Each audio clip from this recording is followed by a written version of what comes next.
Yeah. Yeah, I'm watching your Skype now. You're maining. And you can see that the two NDI sources are going... This, that, and the other, yeah? This, that, and the other, yeah? Yeah, it just hasn't updated on YouTube yet. Yeah, like there's a timeout of like 10 seconds. Yeah, I did. Running Dad, I asked you how was your 5K run. That was what I was asking you. And you can see. Okay. Yeah, it's working beautifully. We in, yeah? Yeah. We're live, both ends. Amazing. I'm watching your Skype now. You're maining. And you can see turn off the... you need to turn off the... So, everybody, we're now live on YouTube over here. Hello, everyone. And we're live on Instagram over here. And at the same time, we're recording this as a podcast, so it will be available later on audio only for you to follow up and catch up on. Tonight's theme, as you may have guessed already, is about networking. So, with episode 1 was all about just the setup of the entire thing. This is going to be a pain, I think. I've just had to. Are you using the frame rate? Yeah, but my battery is my problem right now. Oh, okay. Now with the sound. So while Ray is, I don't know if I should look at the what's with the sound. Get feedback here. Low feedback now? I don't know. Let's try it. No, that's much better. Okay, cool. So while Ray's figuring out the frame rate on the YouTube webcams and Instagram, Instagram's all good to go. He's just quickly doing up his camera. We decided the next episode was going to be on the subject of networking. So this could be things like business events, how you play your cards right for whatever it is that you want to achieve at these events. Or, to be quite frank, you could actually apply this stuff if you're just doing a social gathering with your current mates, or if you're meeting some new folks as well. So we're bringing up some little bits of advice, but also want to hear if you've got your own ideas or what's worked for you. You can share your opinions on the stuff that we come out with.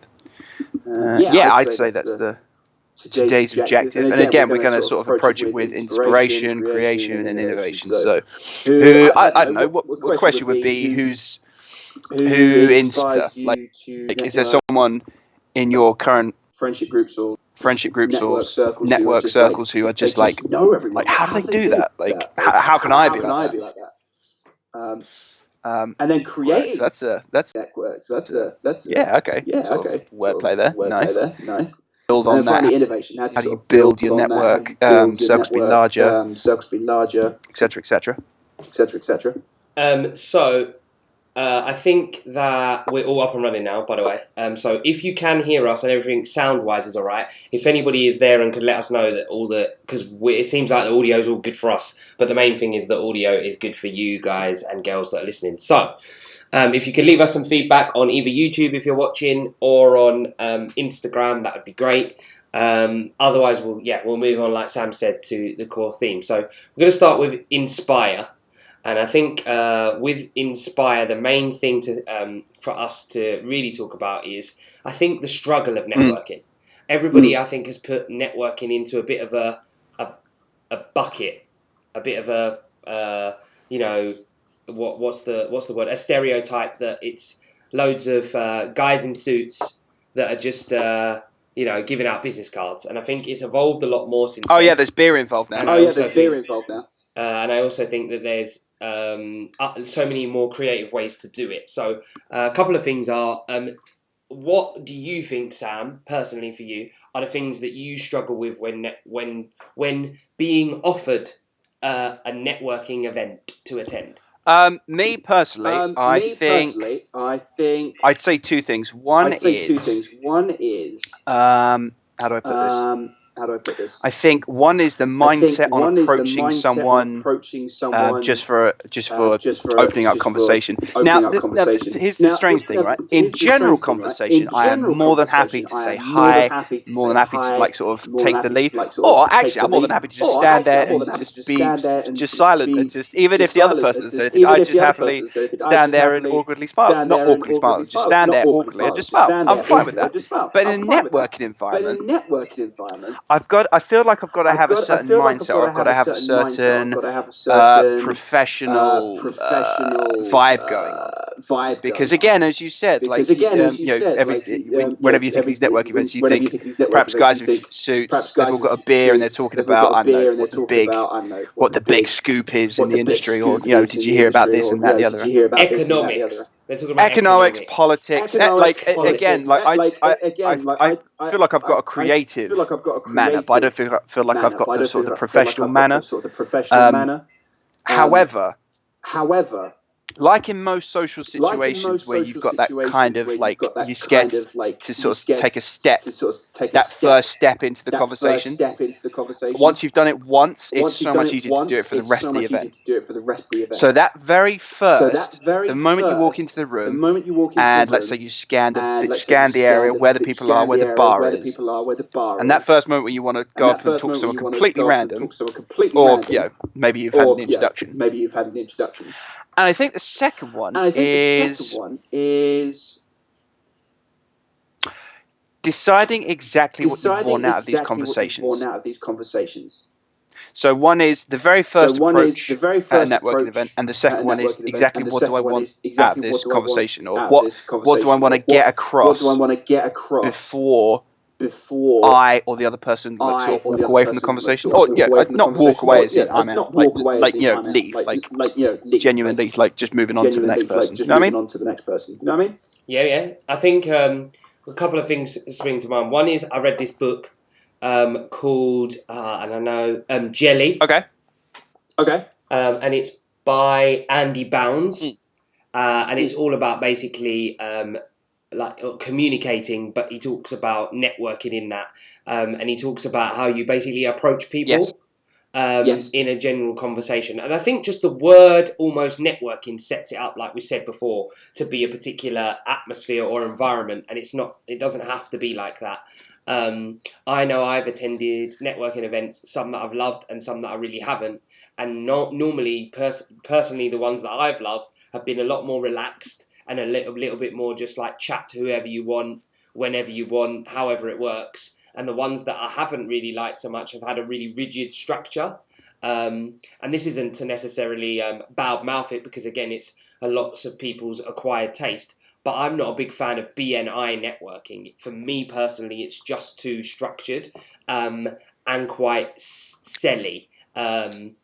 I don't know if you've been to a BNI. What's a BNI? So BNI is like a subscription, and again, I'm not. If you like it and you're part of it, and I know it works for a lot of people, it's great. But basically, you buy into having a slot in your networking group that is only unique to your industry. So basically, if you can only be one accountant in the group of people, and there can only be one of particular thing. So once you're in it, you lock other people out.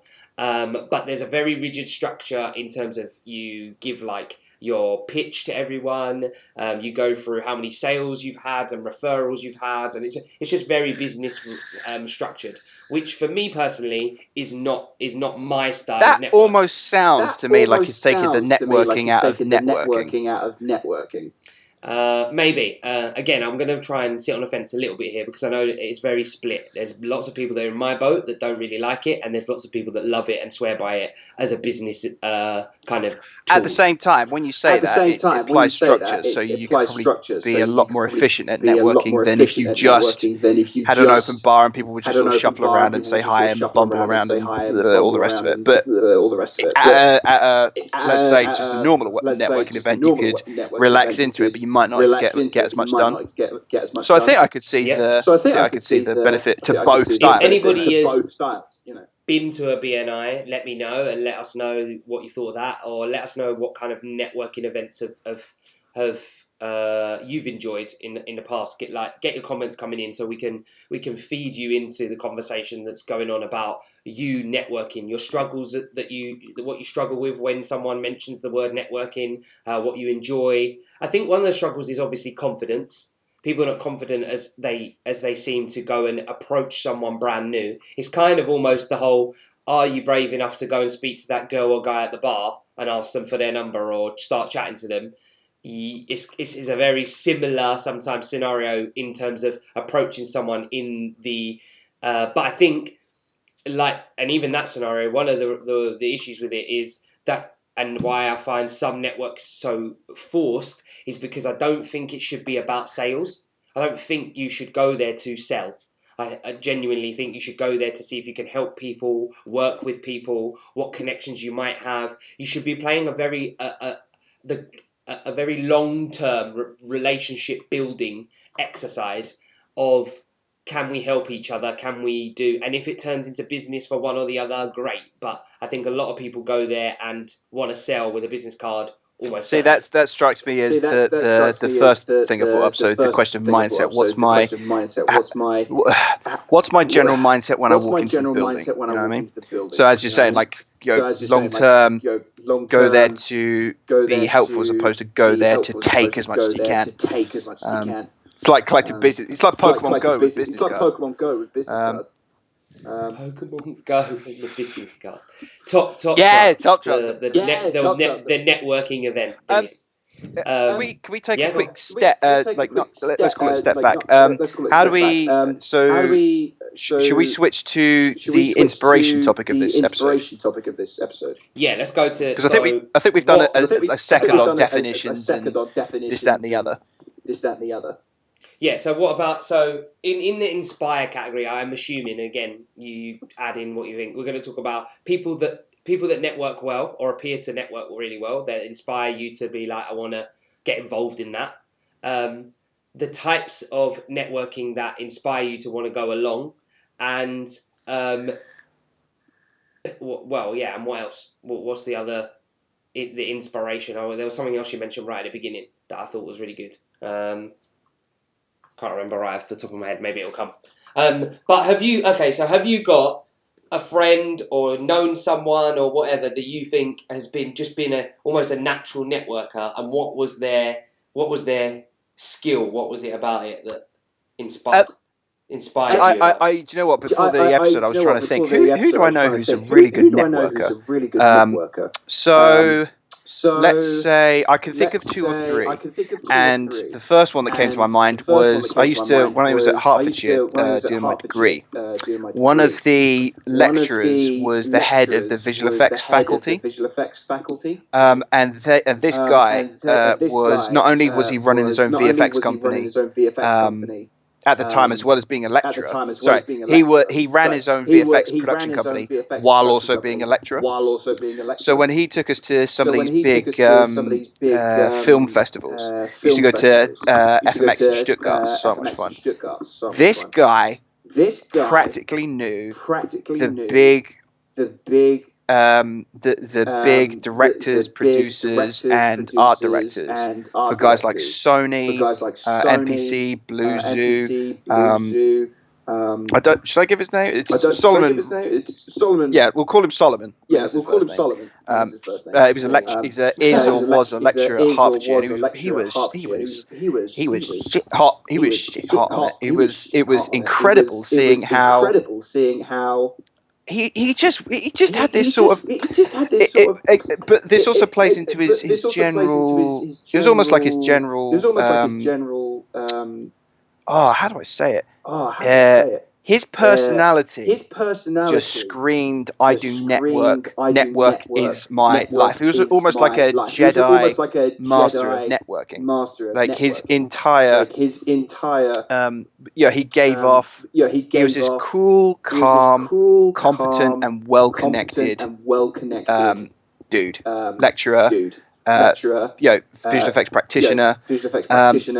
And I was just so impressed at how he knew everybody. How he was also so calm with all these big guys. Like again, so I was like sort of a lowly student, didn't really know much, and if I saw the director of one of the directors at Sony, I'd be like, oh my god, it's a miracle I've seen this person. This guy's just like, oh John, how are you? Like, have you got a drink? Yeah, get us 2 beers and stuff like that, and he would just start chatting. Now, in hindsight, the one thing with this guy Sol, with competence comes confidence. And because he was so good at what he does, I think that gave him the confidence to just talk to this guy from Sony like a normal human being. Because let's be real, they are normal human beings. They enjoy a general conversation, and usually, and most of the time, if they are passionate about the field that they're in, they like talking about the field that they're in. So that gave this guy, my lecturer, Sol, the edge in terms of networking in that field. I mean, maybe if you put him networking in a, I don't know, some kind of event to do with gardening, for all like, just completely random subject, he might not have been so smooth about it all. But as a general person, he had networking down, so maybe he would have got by, fairly well.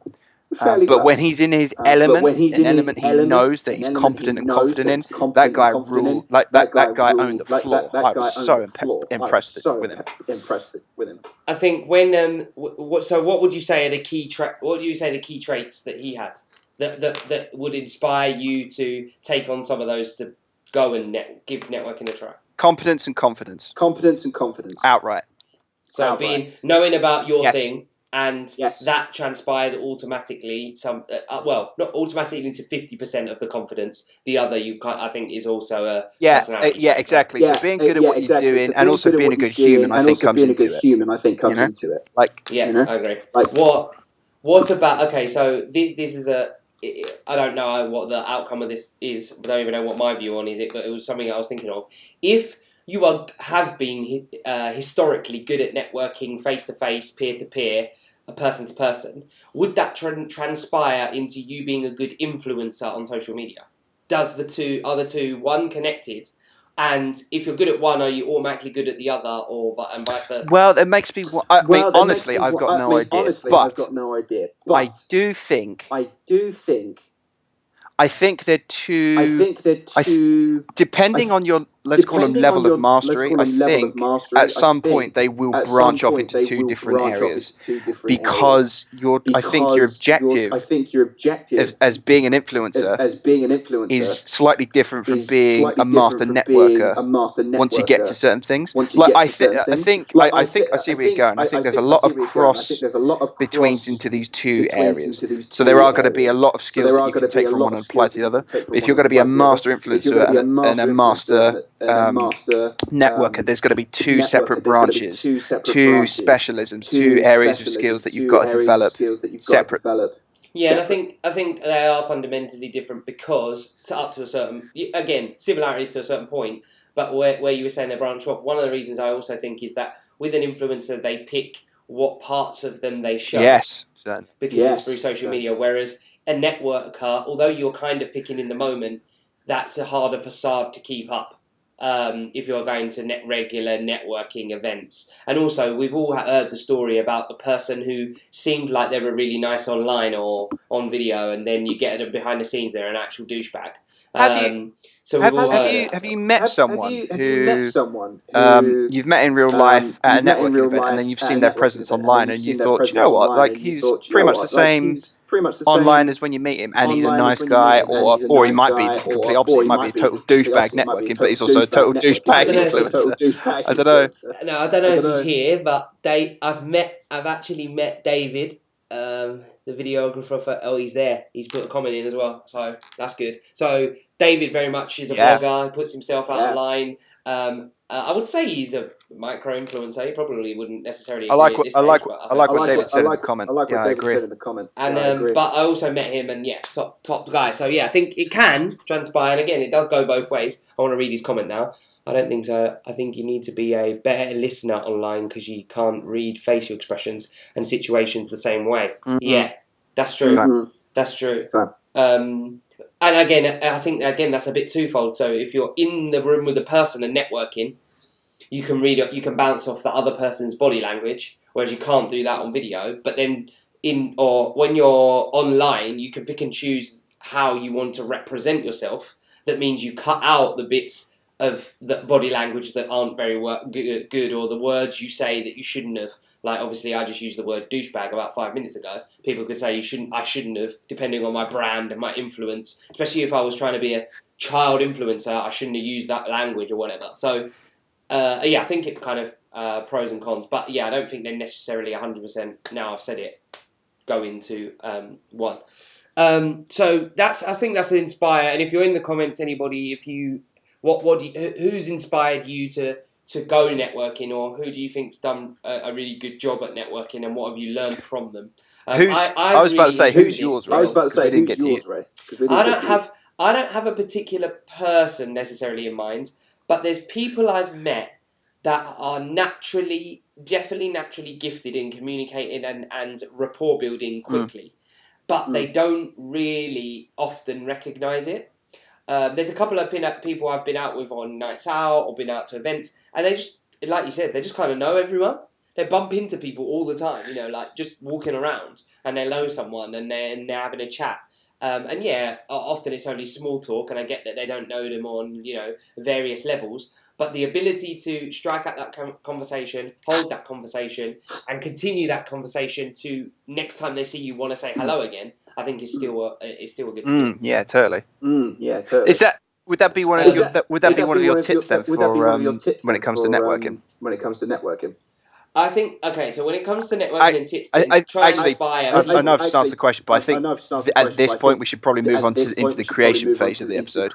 Just ask the question, which I think would lead into... Yeah, I think it's probably going to lead into there, but the things I would say about networking to inspire people still, going into the create bit, but to get, is one, to get out and try. Yes. Yeah. Like, try more. Put yourself in situations that are... I'm not going to say not uncomfortable situations at all, because the situation in networking can often be naturally a little bit different, which is already a bit uncomfortable. But try and go to different types to see which one suits you.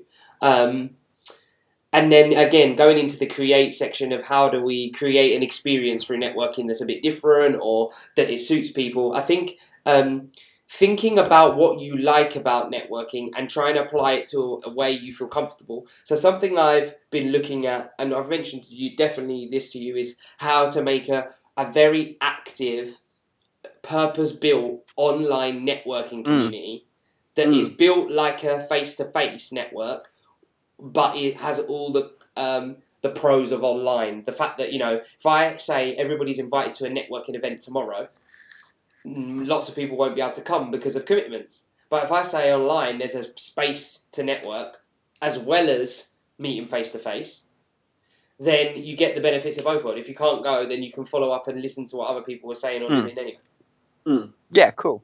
And I think there's also very much a documenting the networking event experience, so that people can, if they couldn't make it, they could still feel like they hadn't missed out. Not only that, it sounds like you've got opportunities for content recycling as well. Then, and you use that to build up the community of network sessions that you create. Because I don't think I've seen a Facebook group or an online community that is good at networking.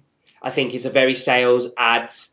I don't think that it's very I'm going to push my stuff in front of everyone all the time. That's what I feel personally. I haven't found the balance. And then networking, I feel like they don't do the online stuff very well. So if you go to a networking event, they haven't got a good forum to continue the discussions outside of that event. So I think the balance between the two, and again, if anyone's got any recommendations right now for us to check some out that they think is done really well, then yeah, let us know. Definitely. What about yourself? What would you like to see as part of a networking event that you would want to go to, or that could entice you to go along, or even more than normal, I suppose? So let's see. I suppose the location of the event. So making it somewhere that's easy to get to. So if I was going to do a networking event for whatever, and it had to be for let's say it had to be in central London, so you could reach the whole of London. Sorry, you could reach people who live in or around London. I try and set the location. I don't know, my mind says somewhere like Liverpool Street, but to be quite frank, that's because I live on the main line that goes from Romford straight to Liverpool Street, so I only have to travel for about 20 minutes and I'm there. So maybe if it was an event for East London, then I'd choose a location that's kind of like a, what would you call it? Like a sort of I don't want to say like a polar region, a region that's sort of like polarized. It's relatively easy to get to. There's loads of train lines that go to that location. So yeah, one is the destination. Make sure that the venue is easy to access. I think two. What would the second one be? I've got a comment here from Funky Photographers, which is really great. Oh, yeah? So I'm part of a photographers network group on WhatsApp. We meet once a month and create different topics to chat about each month and record work to each other and send it to each other, maybe. It's super local and supportive and works well. So an example of a WhatsApp group being used as a networking group, which is really good. Yeah, totally. So you're able to pick a particular topic that I suppose there maybe people are struggling with, or they just want to chat about, or that's just relevant, I suppose. And also because it's a photographers network and they're using their skills to then help each other as well. Do you know what would be good? Just as a thought. So when you're setting up networks, set up an event. What if you had a way of laying the groundwork before you even got there? Now, what I mean is, introducing people online or through, as you say, WhatsApp or through some messaging system, where you can introduce yourself to someone before you actually get there. So when you arrive, you've already got someone to chat to you straight away. So you don't have to awkwardly walk in a room and just sort of look around and not be the only lonely person in the room. I think that would be one useful feature for an event. Better introductions. Better introductions make it just a little bit more welcoming, you know. That was recommended work to each other, so that's good. So recommend work that's going on, whether it's cross industry or whatever. It's specialisms, I suppose, which is really great. I think that's really valid and something that seems to obviously in that case work online. I definitely haven't found one online that I've clicked with, so maybe I just need to do a little bit more. Maybe we should set up our own. Well, we've talked about it, so this definitely could be a thing. Watch out in the future, 2020, here we come. Watch the space. Then I think the other thing is environment in terms of where it is. So, like if it's in an office or if it's in a coffee shop or the kind of location, I think plays a big part as well. That could add to a little bit of the sometimes intimidation of he's just doing simply creative. I'm making sure it's working on YouTube because we talked about like 10 minutes, like an hour ago. Sorry, I was listening. Go on. No, it's fine. So yeah, I think the place in which you're inviting people, it has a role to play. I think I'd like to see a case of different events. Not events. I mean, like different locations, but also different events in the location. So, for example, like Funky Photographers was talking about having a dedicated topic, maybe like a dedicated like theme or activity.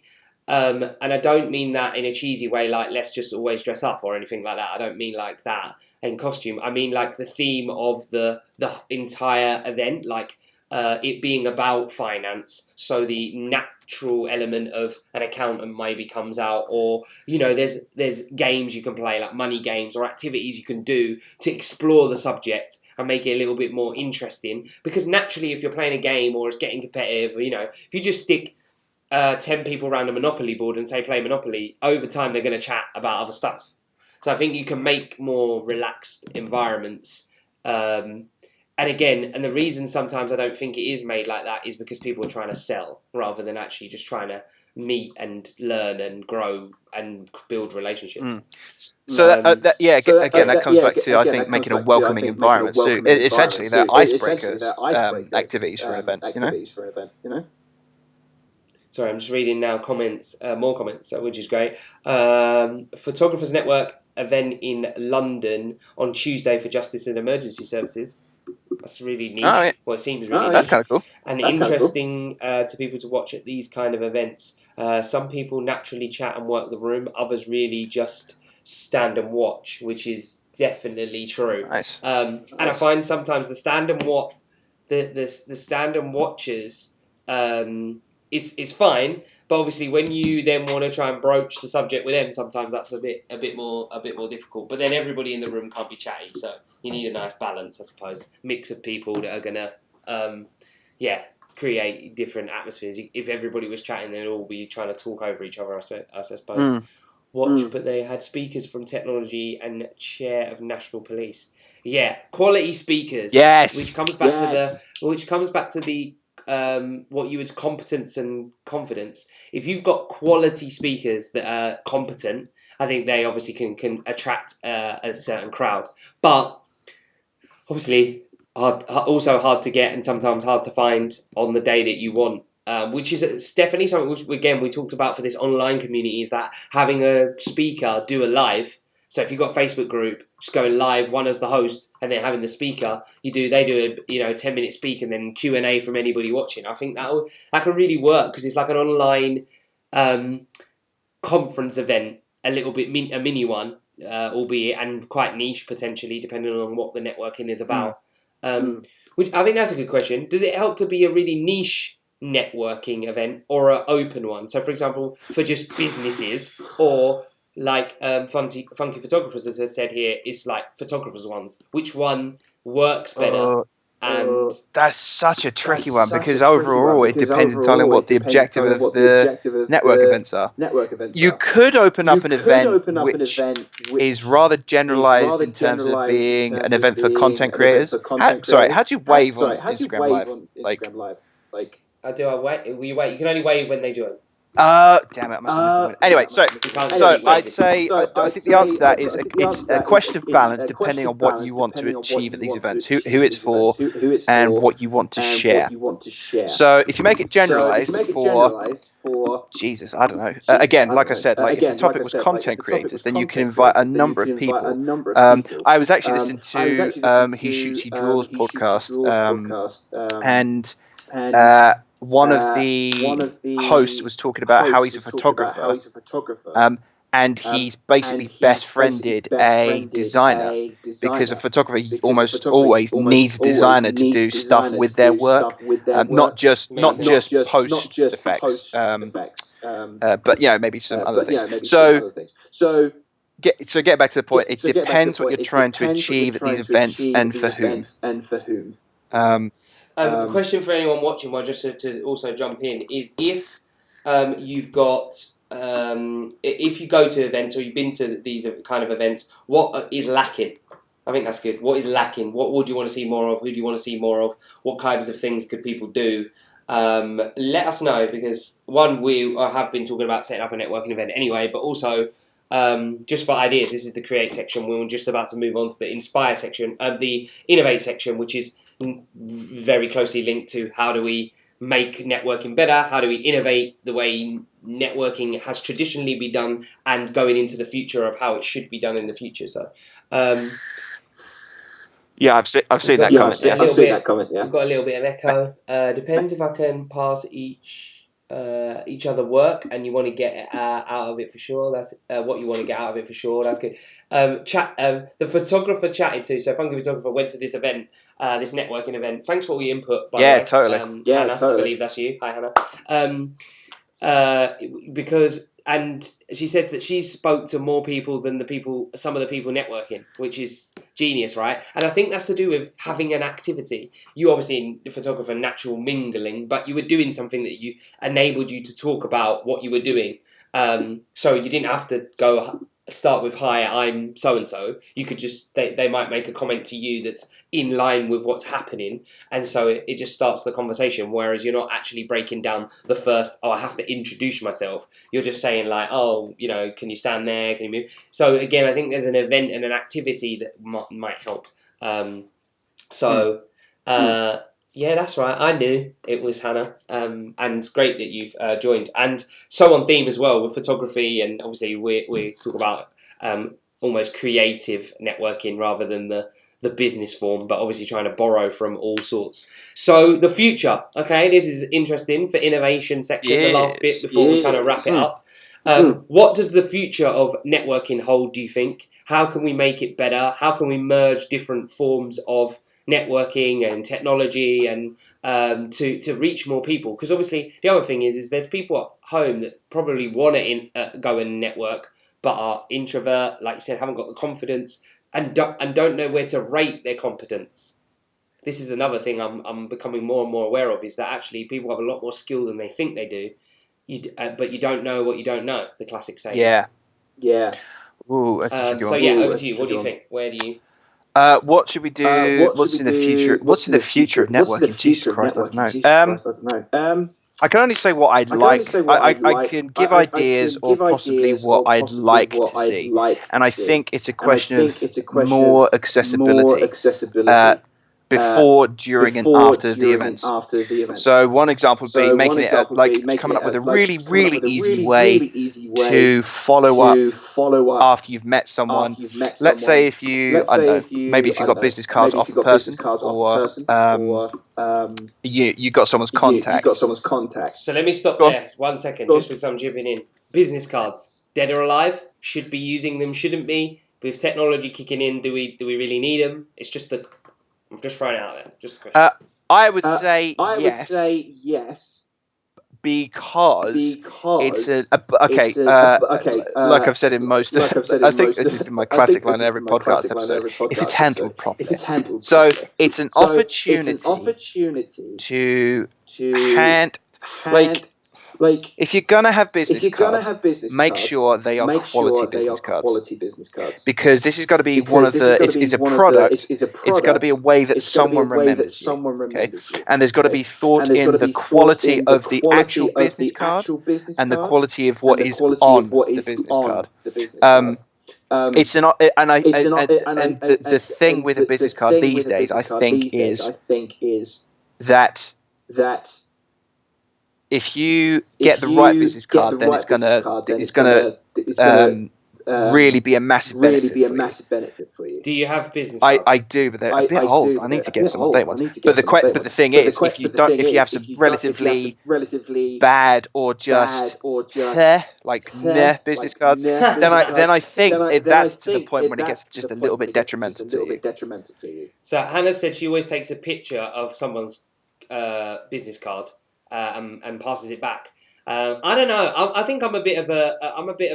I hate them. I've got them right here, in fact.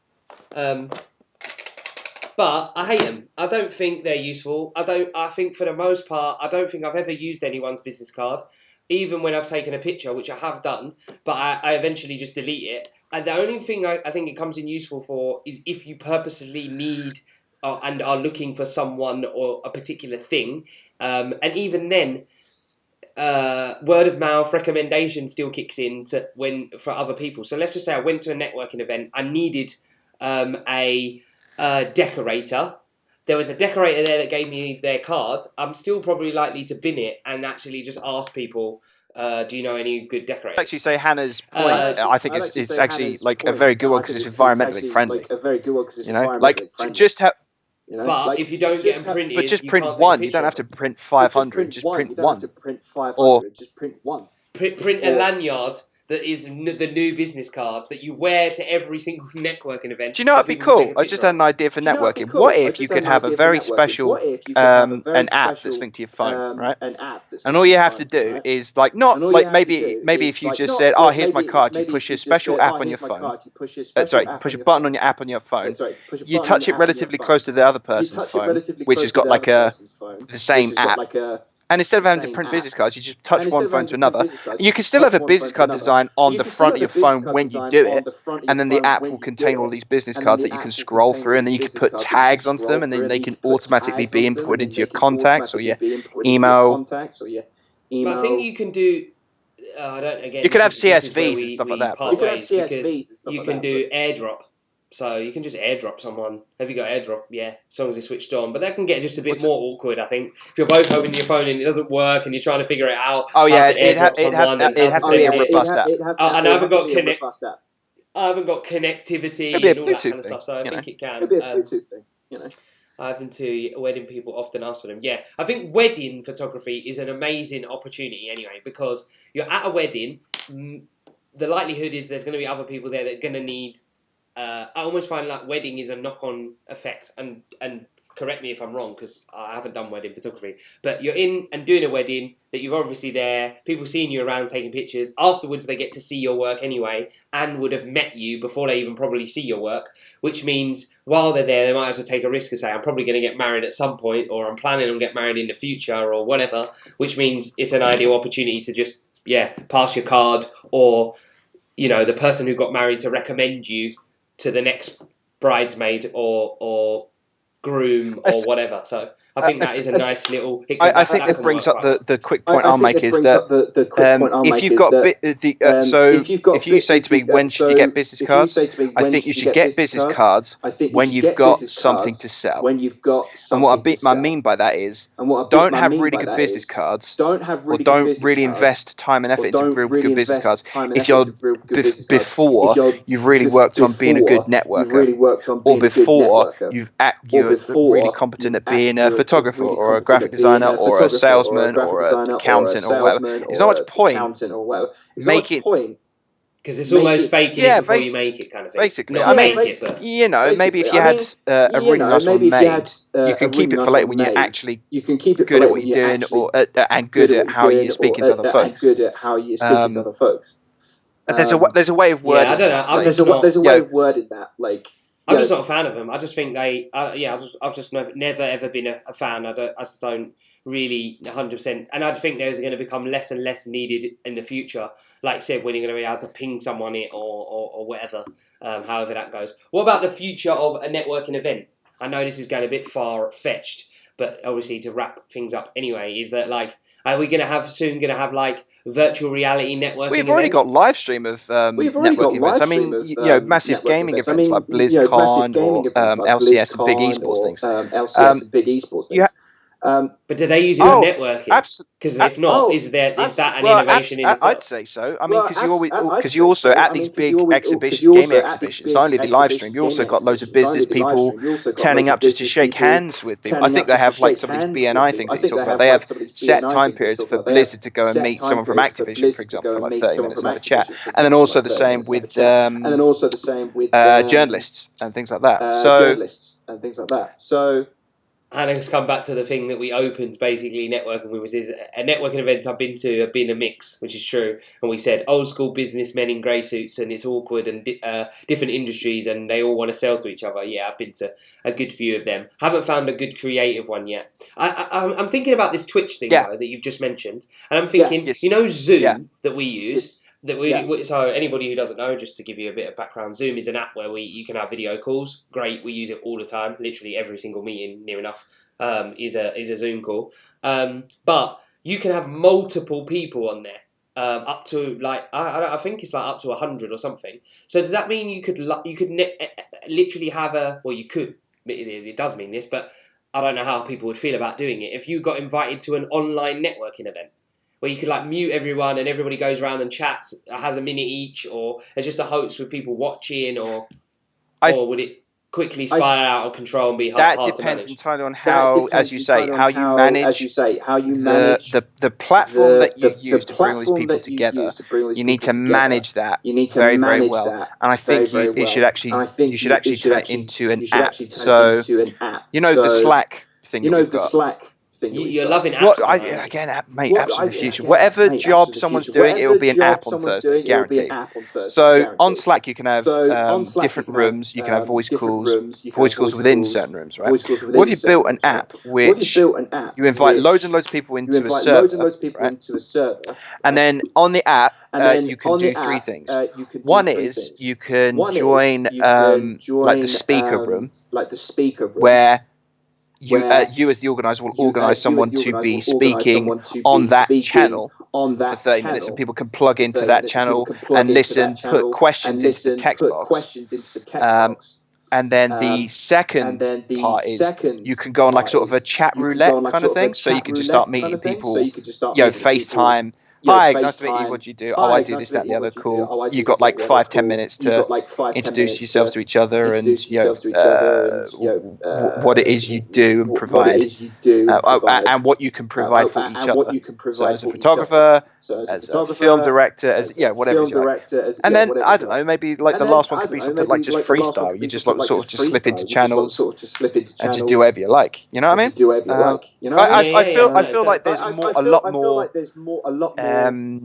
But it means people. But I feel like then it means that not so much is being highlighted as this part of business being innovated.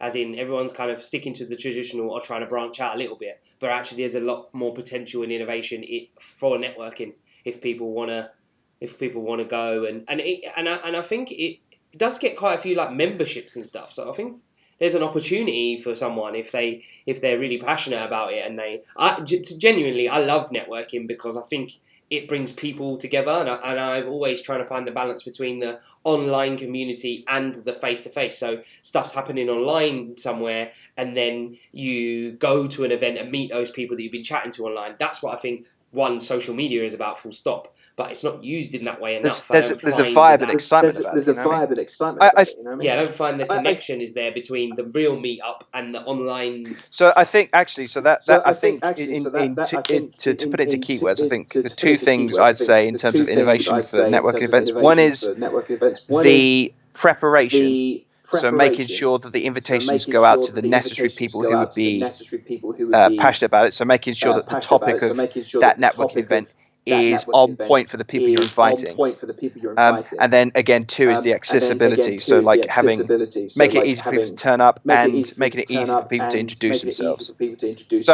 Yeah, and to go when they're busy, or to follow up when they've missed it by accident or whatever. Because otherwise, sometimes it's once a month. If you miss 1 month, it's 2 months before you get to go to another one, which obviously is a little bit, we've got a couple of comments.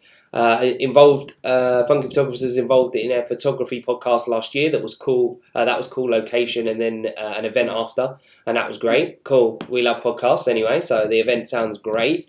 Is there a name of that one? And a yearly thing? Also, Anna, let me know if you're based in Essex, because do a podcast with and I haven't had a photographer on my Please podcast. Do. We need more creative people on the podcast. Please. I'd love to see your stuff. Please. And then David's for really interesting idea. Give people 1 minute each, like you said, for those who want it. I think that was in relation to being I like online. that idea, David. That could actually be a challenge, or you could use that as a feature to help people brush up on their pitching skills. Sorry, I just got really disappointed because Hannah's in Surrey. But I was going to say, get on the train and go to it, man. Sorry, get on the train and go to it. It's all right. Yeah. Lovely. I don't mind travelling either, but considering the podcast is called Essex to East London, that might be a little bit. We will have to have Hannah on this one, the scrapbook, as a photography. That could work. That could work. And also, travel is not necessary. We can do this. We can arrange this. But obviously we will. We'll chat. I'll message you after, and we'll chat about that definitely. Sorry. Anyway, carry on. My last two keywords was just preparation and accessibility. When I was talking about inviting the right people, I think that should also include making sure that the people who turn up have definitely got someone to talk to. So making sure that when you invite someone, they'll know at least one person who's going to be there, or get to know that person before they turn up to the event. So at least they can walk up to you, the event organizer, and say, "Hi, we spoke on Facebook or Instagram. Thanks for organising the event. How are you?" And then you, as the organizer, could say, "Yeah, thanks for coming. Have you met John? Just insert arbitrary first name here. Have you met Philip? Have you met? Yes, you are. Yeah. Yes, any insert name. Yeah, Have you met insert name? His name is actually insert name. Genius. Yeah. Okay, well, we'll wrap that up in 2 seconds. Last questions I've got for anybody that's still listening and stuck with us. Thank you very much for everybody who's commented and got involved. It really does add the spontaneity into the podcast that I think makes it a little bit different from most podcasts, which I'm really excited about, because we've had more comments in this one than we have in any others. But what last question I'll leave anybody listening is, what would you like the next episode to be on? So is there something you're struggling with? Is there something you'd just like a conversation on, or to hear other people's opinions on? Around anything. We'll talk about anything, but we'll always bring it back to inspire, create and innovate, and obviously around the creativity in that aspect. So whether that be, I don't know, it could be frogs, but we'll find a way of chatting about how frogs can be creative. I don't even know how that works, but you know how what do I we mean. inspire frogs? How do we create frogs? How do we innovate frogs? Yeah, exactly. But if you've got any key topics or anything you want to talk about or us that you think will be good for us, either let us know now or get in touch with us. Message us on whatever platform. We're on all of them. So just say hi. Hannah, yes, you are from Essex, so there is a loophole, so that might be great. Just to wrap I was going to say, on that point, for those of you who, if you want to contribute an idea, but you don't quite know what to say, don't quite know what to contribute, I suggest, what's one of the current struggles that you're going through at the moment in your business? So let's say, I don't know, maybe you've got to make a visit to the tax man and you don't know anything about what he or she is going to say, or I know something like delivery of a project. You're not too sure like how you should approach or networking. Maybe you want to, in terms of not the topic networking, but maybe you're looking for certain people, or there's someone you need for your project, and then we can talk about finding the right people or whatever that theme might be. But yeah, definitely get in touch with you, and also just remember us when you hit a struggle. So maybe you don't know what it is today, but maybe in a week or 2 weeks' time, you think, it's really annoying this. When you get that moment, message us and say, I found this really annoying today. It might be something for a podcast. Yeah, man, we'll go think tank on that for you. Exactly. Okay, so just to wrap things up, you're always good at doing the summary, Sam. So tell them what we told them, tell them what we tell them, that thing that you always do. Got it. All right, so I'd say, we started the podcast with about 50 minutes of trying to organise all of the overlays and making sure OBS worked properly and making sure Instagram was working, because on my end Instagram said no. Then, in no uncertain or official fashion, I think we quickly looked at defining what networking is and what networking is these days. And then we broke it down into inspiration, innovation, creation. So we looked at who inspiring figures were in terms of the networking environment. My one was some of my lecturers at my university, and just to quickly put in, some of my old bosses from my previous job, they were true entrepreneurs. They could work the room. They had this just sort of, again, I think it comes back to their core personality was almost built towards being almost like a professional networker. The one thing I will say that did get on my nerves sometimes is when loads of when loads of people say to you, "Oh yeah, I know that person." Right, take that with a pinch of salt. What that usually means is, yes, I met them for 5 minutes. That doesn't mean, "Oh yeah, I met them. We went fishing last month." Nah.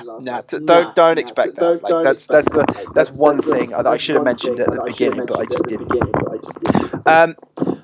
So that was who the inspiring characters are, and then also why they were inspiring to us. Then for creation, it was looking at what did we look at? I think it was topics like what makes an event good, or what could you add to current networking events that could make them better, and also like sort of how your mindset of how you should approach your own networking event.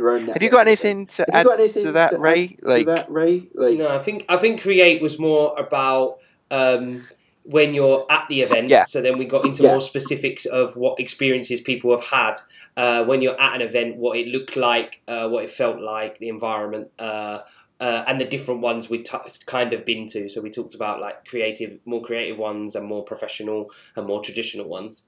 And then obviously lastly, we just talked about innovate, which was just like what could the potential future of networking be? How will go in the future? What can they combine? What can they do better?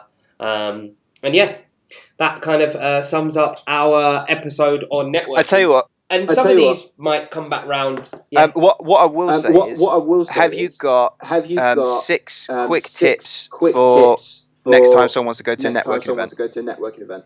Good. 6 tips. 6 tips. Right. 6 tips. So my 6 tips are going to be, next time you want to go to a networking event, is look it up first. Research the event first. I have definitely made the error in just hearing about it, sounded good and gone there and went, wasn't what I wanted, or didn't really find out enough information to see if it suited me. So that's one. Two, be prepared. And what I mean by that is a couple of things.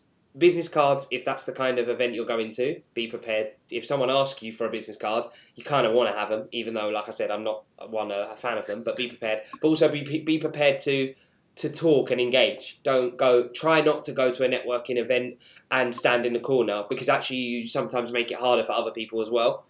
So be prepared to third is don't sell. Yep.